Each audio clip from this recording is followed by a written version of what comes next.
This video sponsored by EduQuest. இது online courses provide பண்ணுற கம்பெனி. இதில் நிறைய ஆன்லைன் கோர்சஸ் இருக்குது. Advance marketing combo, digital marketing student combo, accounting and GST combo, advance stock marketing. Okay friends, இதில் இருக்க courses உங்களுக்கு ரொம்ப யூஸ்ஃபுல்லாக இருக்கும். இதோட லிங்க் உங்களுக்கு டிஸ்கிரிப்ஷனில் கொடுக்குறேன். தேவைப்பட்டவங்க யூஸ் பண்ணி பாருங்கள். The struggle to find courses that truly speak your language, it's finally over. Welcome to EduQuest, where learning is made just for you. At EduQuest, we bring you a wide range of online courses, from career building programs to skill boosting masterclasses, all in your regional language. Because we believe language should never be a barrier to success. Our courses are tailor-made after understanding what today's learners really need. So why wait? Start learning the smarter, simpler way only with EduQuest. Visit eduquest.courses and explore your next course today.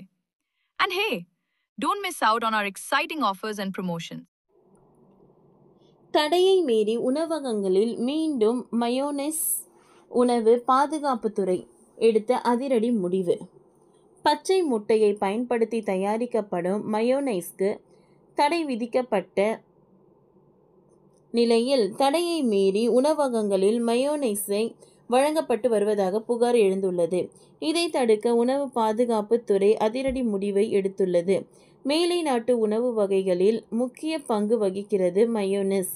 இது தற்போது இந்தியாவிலும் அதிக மக்களால் விரும்பப்படும் உணவாகிவிட்டது.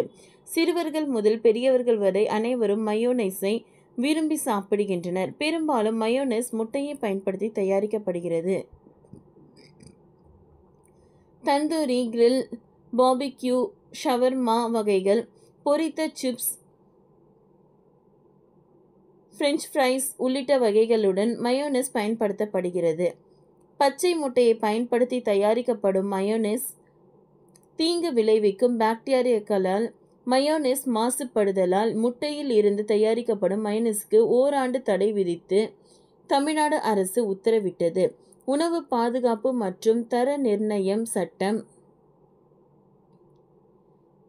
2006 பிரிவு 30A படி முட்டையிலிருந்து தயாரிக்கப்படும் mayonnaise வகைகளுக்கு ஓராண்டு காலம் தடை விதிக்கப்படுகிறது. பொதுமக்கள் நலன் கருதி தமிழ்நாட்டில் எந்த பகுதியிலும் மயோனைஸை உற்பத்தி செய்வது, சேமித்து வைப்பது, விநியோகம் செய்வது, விற்பனை செய்வது உள்ளிட்டவைகளுக்கு தடை. இந்த தடை உத்தரவு ஏப்ரல் 8ஆம் தேதியிலிருந்து ஓராண்டு காலத்திற்கு அமலில் இருக்கும் என்று அறிவிக்கப்பட்டது. மயோனைஸ் தயாரிப்பில் பச்சை முட்டைகளை பயன்படுத்துவதால் சல்மோனெல்லா என்ற நோய் கிருமிகளால் மாசுபடும் அபாயம் அதிகமாக உள்ளது. உணவு விஷமாக மாறும் வழிவகுக்கும் எனவும் விளக்கம் அளிக்கப்பட்டுள்ளது. தெலுங்கானா மாநிலத்தில் தரமற்ற மயோனைஸ் சாப்பிட்ட பெண் ஒருவர் பலியானதால் அதிரடி ஆய்வுகள் நடத்தப்பட்டு இந்த தடை அமுல்படுத்தப்பட்டது.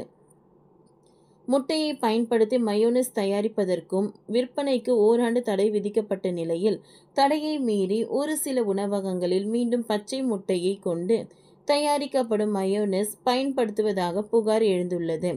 இதையடுத்து மயோனைஸ் பயன்படுத்துவதை தடுக்க உணவு பாதுகாப்புத்துறை சார்பில் குழுக்கள் அமைக்கப்பட்டுள்ளன. தடையை மீறி மயோனைஸ் பயன்படுத்தும் கடையின் உரிமத்தை ரத்து செய்து அபராதம் விதிக்க உணவு பாதுகாப்புத்துறை முடிவு செய்துள்ளது. ஓகே ஃப்ரெண்ட்ஸ், இந்த வீடியோ உங்களுக்கு ரொம்ப யூஸ்ஃபுல்லாக இருந்ததுன்னா லைக் பண்ணுங்கள், ஷேர் பண்ணுங்கள், சப்ஸ்கிரைப் பண்ணுங்கள். தேங்க்யூ.